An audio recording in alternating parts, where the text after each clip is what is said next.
Сәлем қыздар, каналыма қош келдіңіздер. Бүгін сіздермен бірге ыстық күнге арналған салқын окрошка дайындаймыз. Каналыма тіркеліп, лайк қоюды ұмытпаңыздар. Бізге қажетті заттарымыздың бірі укроп пен көкшөбімізді майдалап турап аламыз.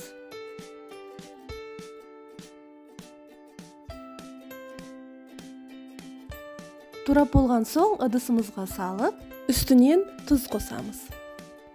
Окрошканың дәмі жақсы шығу үшін осылай етеміз, үстінен басып, укробымыздың соғы шығу керек.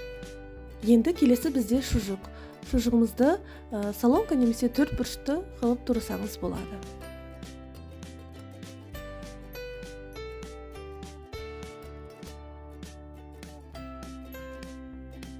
Көкшөптің үстіне қосамыз. Келесі бізде піскен картоп. Тура шұжықтар сияқты бірдей қылып тураймыз.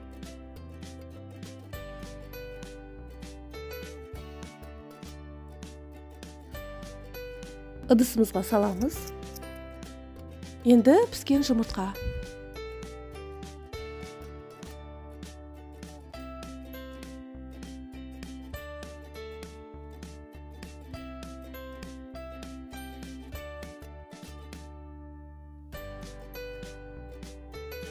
Оны да турап ыдысымызға саламыз. Келесі бізде қияр.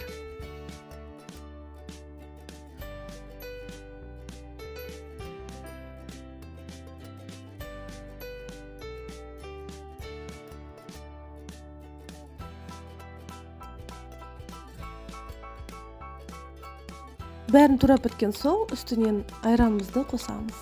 Менде дүкеннің айраны. 1 литр шамасында айран қостым.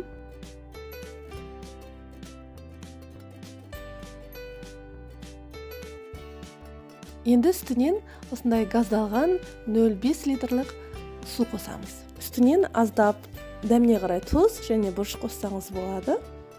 Жақсылап араластырамыз. Осымен біздің окрошкамыз дайын болды. Ас болсын, жасап көріңіздер.